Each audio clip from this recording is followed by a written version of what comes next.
Would you know how to protect yourself in a situation where your personal safety is compromised? My guest today is retired police lieutenant and founder of Women Against Crime, Trish Hoffman. Inspired by her personal story, as well as her professional experience from 23 years as a law enforcement officer, Trish aims to empower women with the tools and mindset to protect themselves in the event of an attack. In my opinion, today's interview could not be a more important one for women everywhere. So you're definitely going to want to share this with the women in your life and those you love. Let's dive in.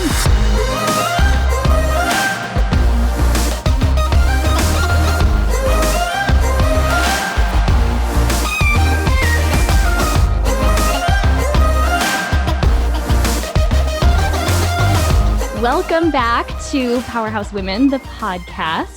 And today I have a woman. There's certain people who come into my life where they just embody everything that our community stands for. And my guest today is definitely one of those women. So Trish, thanks so much for being here. Oh, thanks for having me. This is a great opportunity, and from one powerhouse woman to the other.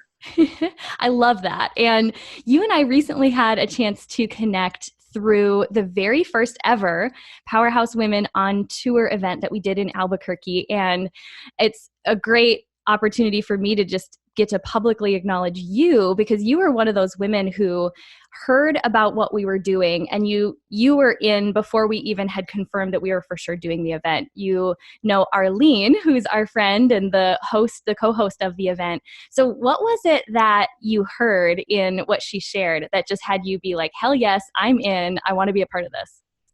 I think when I first heard it, all I heard was powerhouse women, and that's all I heard. And I love it.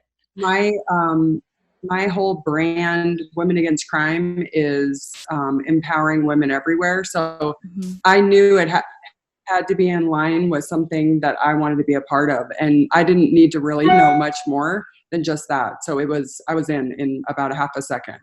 Well, and it's so true, because same for me on my end. When I heard about your business and everything you're doing, which I'm going to have you share the story of in a moment, I knew that you were a natural fit for everything that we are creating. So it's such a treat to get to have you share a little bit more of that story on the podcast to a little bit wider audience. And I'd love if you would just start with where this inspiration for really your whole career, transitioning then into your company, Women Against Crime, where that came from. Because like so many of us, your business is really built from your personal experience and some things that you endured. So will you take us back and just share that story of what has brought you to this point right now?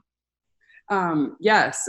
So, everyone has a story, I think, and so many things that happen in our life kind of set the stage, even though we may not know it right when it happens. But after I graduated college and I had moved back to Arizona in 1992, I got involved with a guy and was in a very short-term relationship, about 3 months. And what ended up happening was, from a 21-year-old perspective, when I went to break up with this gentleman, he did not take no for an answer. And not only did he not take no, he decided that his whole goal and objective was to make my life a living nightmare. And he just about attempted and succeeded at that for a short period of time. There were not the laws that they have now in place as far as the anti-stalking, and for almost a year and a half, he made my life absolutely miserable. I grew up in a family that we have never called in 911. We really didn't have any knowledge of what to do if someone starts bothering you or harassing you at the time. We really didn't know what to do. And we certainly found out how the criminal justice system works and how the laws are put in place either to help or to not so much help someone who's the victim. And at that time, that was, a time where I really, probably when I look back on it now, that was 27 years ago now, that I was extremely vulnerable and scared and felt completely powerless. And I hated that feeling. And if you fast forward to all the, 97 police reports later, I changed my cell phone. I moved several times within Arizona and Scottsdale. I did everything I was supposed to do, from filing a police report to calling the police to getting some training with pepper spray, and then later with a firearm, because of the threats just continued to escalate. And the final straw was the New Year's Eve, 93. He showed up at my apartment and threatened myself, a coworker I was with, and then threatened to take his own life. And I don't even think, I think back on it now, and I knew he had something in his back pocket, in his back waistband, and I just knew that it was going to end very badly. Things had already been leading up to that. We'd had some physical altercations, and it just was escalating. And my parents had even hired private investigators. And the thought process then was, your daughter either needs to take a really long vacation and get out of here for safety reasons. And so that incident and the entirety of the incident really made me rethink where I was living. And so I fled to New Mexico. And so this was not a place that I thought about moving to. I wanted to be somewhere close enough to my family, thinking it would be a temporary, place to be, and I would come back within 6 months. And of course, that's not how my life went. I left in the middle of the night. I literally left Scottsdale about 2 a.m, got followed out by 2 private investigators and a bounty hunter to make sure that we weren't followed. I packed my car, my mom, and my clothes and my cat at the time, and came to Albuquerque. And I went under a different name. I did not have any address. We had a dear friend in the family that said I could live with her temporarily till I got figured out what my next move was going to do. This guy was going through my trash, and I had to write letters to say I was moving somewhere else. I said I was moving to Tennessee. We really had to there was so much back work to it and extreme planning that, I ended up coming to Albuquerque. And so that was in 1994. I was here. And after about 6 months, my dad said, okay, you got to get a job, because what are you doing? And I started some work. I worked in the medical field temporarily, and I saw a sign for the police department. And I think my experience in the past had led me to think, if the situation was current now, and if I could change anything or do anything differently, and if this happened to someone else, I bet in the police department I could make a huge impact. And so I think that, although my mom says I wanted to be a cop from the time I was a kid, but I think it really drove me to a sense of, I wanted to help people, other women really, not to have to go through a similar situation that I did, because I wouldn't wish that upon anyone. It was, in situations like that, in domestic violence, the victim typically has to do everything. They have to change their schedule. They have to make the police reports. They have to move. They have to get their locks changed. And it's a cycle that you get into. And it's extremely frustrating, scary, isolated. So there were a lot of moving parts to it. But for me at that time in my life, that was the best decision, was to leave that environment. And so I did. In 1995, I started the police department. I joined the police academy, and I became a police officer.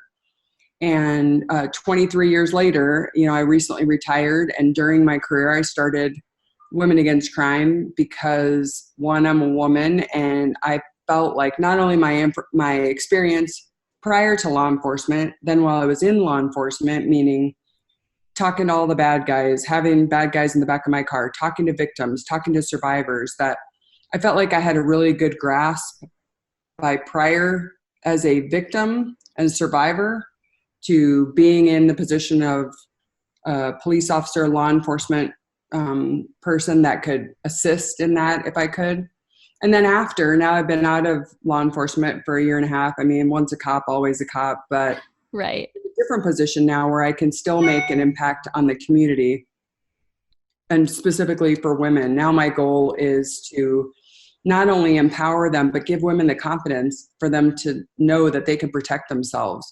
And you don't have to rely on everyone else. You can put that back on yourself and teach them the skills and the tips and actually help them get the confidence that they so need. And some of it is just that, well, I don't think I can do it. Well, let's change your thinking a little bit. And so Women Against Crime was started in 2001. I was recovering from a burst appendix on duty, and I was writing curriculum, and somebody had made a suggestion, why don't you start a class? And literally in the puff of the air, it was started, and had no idea that it would be something that would be a second career for me and really give me the opportunity to make a huge impact on women. I mean, I've been doing this for, oh my gosh, I think I've been teaching now for almost 20 years. Right. And it's changed, like the different types of crimes and what we're seeing throughout the country. But every once in a while, someone will come up to me and said, you said something to me 10 years ago and it changed my life. And those type of situations keep me going every single day, because I know there are women out there that have been in my situation and that they now have the skills, or they can come to me and I can offer them the tools. Nothing is 100% foolproof, right? I mean, no matter what the training we do, but if you have some key tips, and that's what Women Against Crime is about. It's about giving women the tools to protect themselves, not saying, okay, well, if you're in trouble, call the police. And although those are great, but what if you need help immediately, right then and there? And so I think my career was driven by my personal challenges and experiencing that, and talking to police officers in Arizona that used to say, Trish, if we were your brother, we would kick this guy's butt. But I'm like, but you have guns and you have all this. But it was a false sense of security just because they were police, because I didn't have that confidence, or nor did I have the information I needed to even know what to do. Yeah. So I love that you brought it up in that way, because I do believe that it starts with mindset. And I was just having this conversation with a girlfriend who does similar work here in Phoenix about how so much of it is how we perceive ourselves in that situation. And as women, we like to believe that would never be us, but what if it is?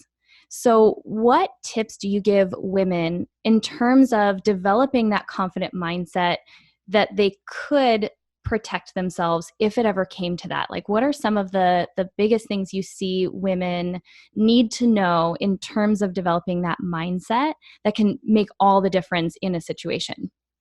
There's a couple things that come to mind. One is, and I've just been doing some private sessions one-on-one with some women, and it really is like, I notice a difference from the time they walk in my door, and within an hour, they are already walking with their head held higher, their shoulders back, because someone like them told them, you can do this. And so whether they've been brought up in a situation where they don't have the confidence, or they've been put down in the past, but for them to believe in themselves. And so part of that is, listen, if no one else is there and you have to defend yourself with your hands and your feet alone, can you do it? And if you can't, I'm going to put a tool in their hand and help them, give them a little bit added advantage. And then I'm going to show you how to use a tool for self-defense. And I'm going to show you the way you walk. I'm actually going to show you how to walk, because people's perception is reality, right? Like how people perceive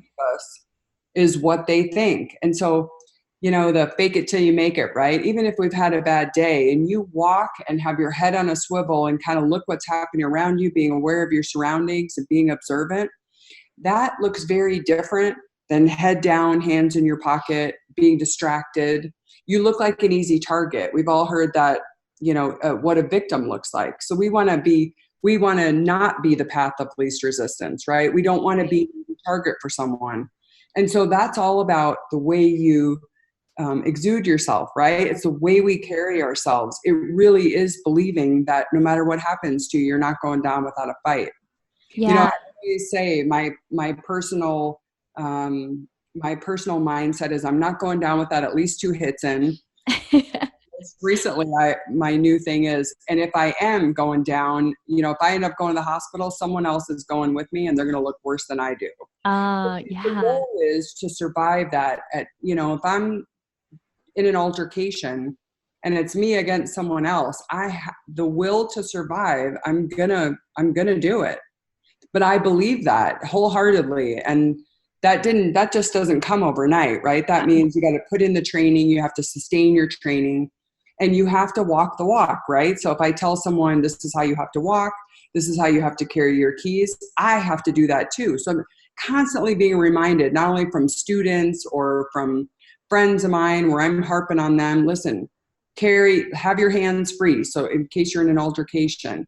But I think what happens sometimes is either we've been in a situation where it's hurt our confidence, or we've been scared, or we think, oh no, I would never be able to do that. But in the right circumstance, if you're threatened and someone's trying to, even if you had a child, they're trying to take your kid, you'd do anything for that kid, and you are just as important as that. So I think it's helping kind of get the mindset, kind of explaining to them, we need to kind of what if it. If this happens, then this is what I'm going to do. And if you never talk about those things, your mindset becomes, I'm afraid, I don't know what to do. And that's really what you'll do. When you look back on what people will do and how they react, they refer back to what their training is. Even if it's from years and years ago, that's proven throughout stories upon stories that a woman was in a violent attack and she took one self-defense class and learned one move. And when it came down to it, she was able to do that. She believed it.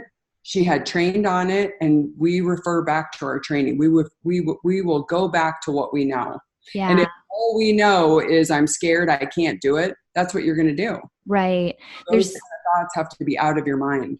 So much gold there from just noticing. I think this is a powerful point for all of our listeners to just pause and check in and ask, like, really, where is your belief level there? Number 2, I love how you mentioned the posture, because there's actually a ton of science around how changing our physiology, even just walking more confidently, like you said, fake it till you make it, Right. can have a positive effect on then our internal feelings, or just the vibe that we give off to others. If you look like a mean mofo, then people are probably going to look for an easier target. So I loved that piece.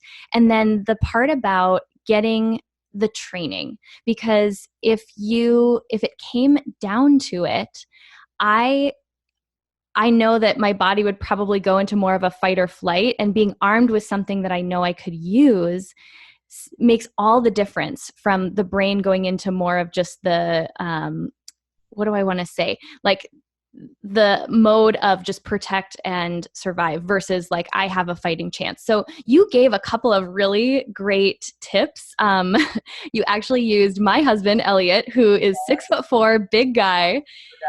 He was the only man in the room at the Powerhouse Albuquerque event, and lucky guy got to be the test subject. We've got some great video still shots of just the look on his face as you were using him as your example. But he's a perfect example because he looks physically intimidating. He's tall. He's stronger than I am.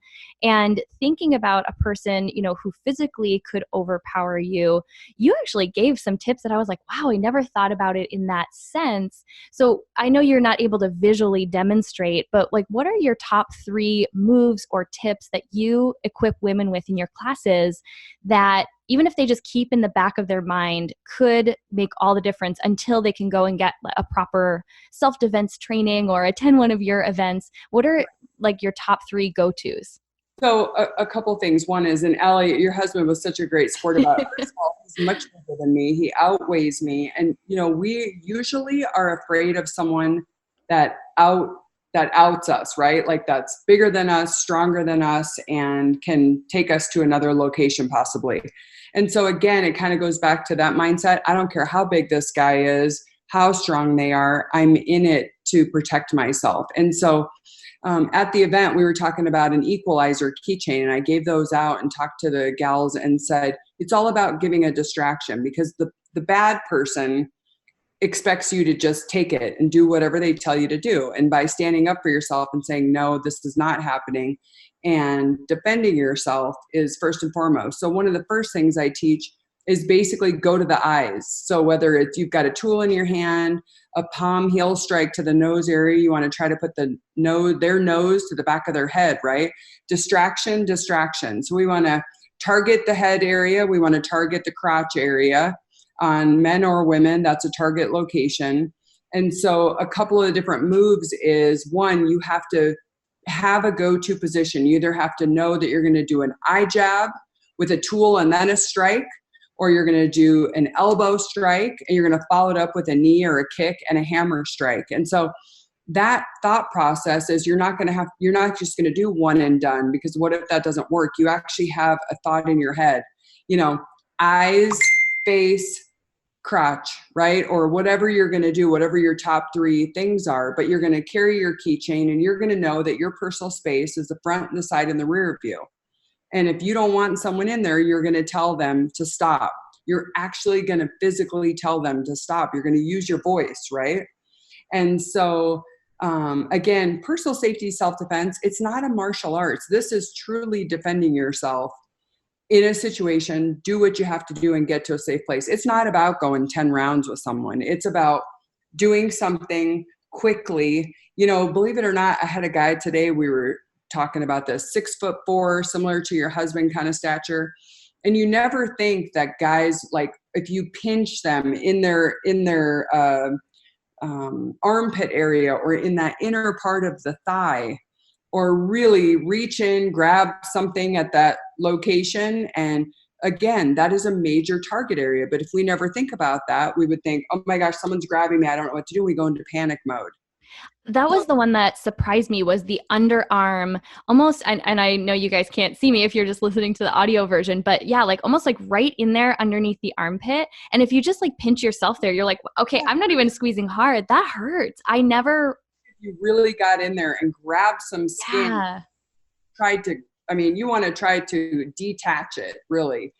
And there's other areas even on your own body that are sensitive, right? And so imagine then now you've got an equalizer or pepper spray or something that you've decided to carry. So now you've got that and you've got your strong hand to strike with. So there's ways that you can kind of, even without physically doing it, start preparing yourself. I know I'm going to go to the face. That's a target area.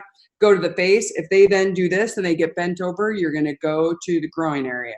That's another target location. So you've done 2 or 3 strikes, and now you have an opportunity to get away. And, first and foremost is, if you can run out of a situation, do it. And we're not talking about if someone has a deadly weapon. If someone has a firearm or a knife and they want your purse or your car, those things are not worth your life. We're talking if now you are being physically, involved in an altercation, someone's trying to take you to a secondary location, because that's not going to end well. Statistics show if women and children, really for anybody for that matter, if they get taken to a secondary location, the chance of them surviving that is very slim. So fight to the death so someone finds you. And, you are basically committing to protect yourself. That's the key.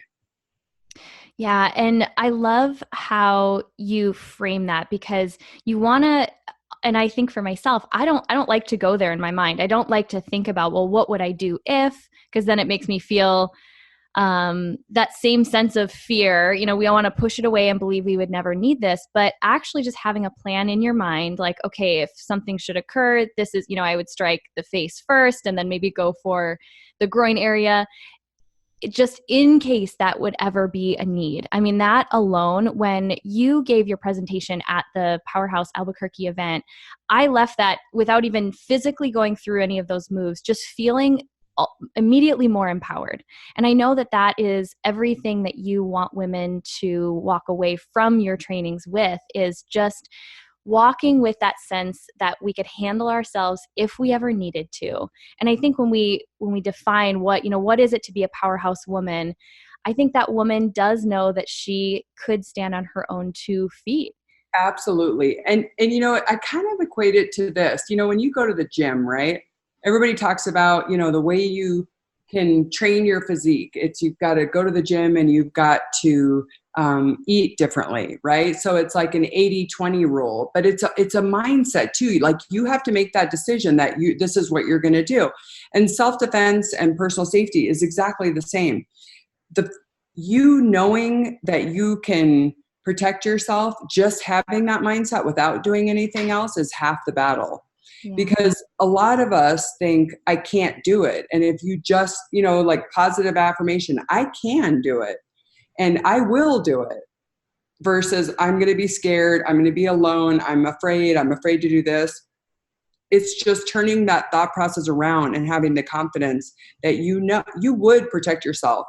If you were put in a situation where you were being threatened and you were being grabbed at or attempting someone to strangle you, you would react because your breathing is going to be constricted. And so you're going to have to do something. And so when for lack of better terms, when we don't have these conversations, we're either going to be in a worse situation because we're afraid to talk about it. Those are hard conversations to have. We talk about all these other things, what we're doing in our job and what we're wearing and our hair and our nails. Your personal safety and your protection should be part of your regular routine, right? So in those small periods of time when you're vulnerable, getting out of your vehicle, walking into a restaurant, getting out of your vehicle, walking into your place of business, those short periods of time is when you really need to have that confident walk, even if you are having a crappy day, right? We want to make it known that I'm not going to be the easy target. And so and people do that in different ways, right? I mean, again, my goal is to have people with their hands free and ready in case anyone's ever in an altercation, and hope to God that it doesn't happen. But we're preparing for, not necessarily, it's never going to happen. If it does, we'll be ready when that happens. So the real world is, it hasn't happened yet, but it will. And how am I going to be ready for it? That's a more realistic way of thinking. I mean, think about back years and years ago, they never had any active shooters, right? They never had kids going into schools, bringing guns and stuff like that. And law enforcement and the community, we weren't prepped for that. We hadn't had any situations. Sure, people maybe have talked about it or, oh my gosh, this happened.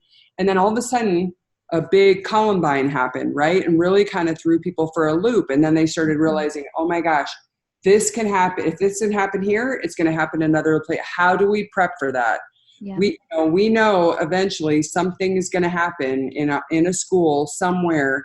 How do we get people on board with thinking, not, okay, hope it just doesn't happen here in small town Iowa, but no matter where it happens, this is the kind of steps we're going to take to prepare everyone. And so this is no different. It's just on a larger scale of, globally really empowering women everywhere. Because if I know it and I tell you, and now you tell 3 of your friends, we've already done what we're trying to accomplish. They're going to tell 2 of their friends. And regardless of where you get the information, as long as you get the information, right? Whether you hear it from me or someone else, that you are in that mindset that you will protect yourself. Absolutely. And that's probably one of the most powerful things anyone listening to this episode can do, is share it with the women in your life that you love the most. And I'd love if you would, as we start to wrap up here, share, of course, where people can learn more about you and what you're offering. But then if there's just any general sites that women can get information, if they're halfway across the world and not in Albuquerque, where can they learn just about the resources and tools available? I'd love if you'd share both. So of course they can follow me I'm on Instagram, I'm on Facebook, Women Against Crime. I have a newsletter. They can sign up and it has great tips. It has YouTube videos about all this kind of stuff we're talking about. The newsletter comes out only once a month, but it has vital information. There's a blog on there where there's different, topics that we talk about and focus and really kind of start that conversation. And then, please follow us on Instagram stories are posted there.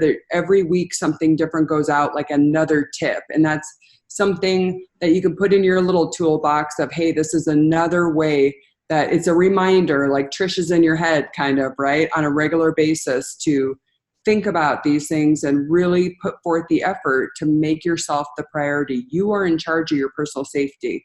And so the website, if you, as far as self-defense tools, you could always have me come to Arizona. I'm happy to do classes in Arizona. And part of the class is they get this self-defense tool. I actually show them how to use it, how you strike somebody with it. We drill it.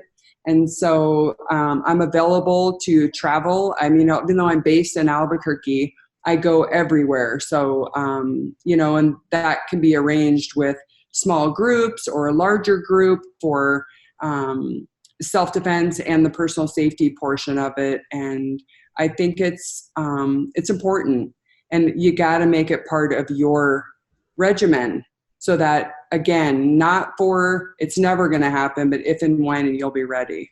I love that. And where can they find you on social media and then your website? Will you just give us the URL for that? womenagainstcrime.com, www.womenagainstcrime.com. And then Instagram is Women Against Crime. Facebook is Women Against Crime, LLC. Is that right? Yeah, so those are it. I'm on Twitter as well. Okay. And of course, I love feedback, and there's a YouTube channel. If you go to YouTube, it's actually, there's a YouTube with a bunch of videos on there. And then on Twitter, it's @WhackGetBack. Okay. And I will get all of that information from you so I can link it in the show notes. So by the time people listen to this episode, you can just pull up the notes for this show and have direct links there. So final question, we love to wrap up interviews and the solo episodes alike, just with a reminder for women that we are so not alone. We are all figuring out how to pursue our big purpose in the world, and no one has it all together. So I would love if you would just share what you want women to know who are in a similar position where they are pursuing their bigger purpose, maybe starting a business, a passion project. What do you want those women to know based on your experience?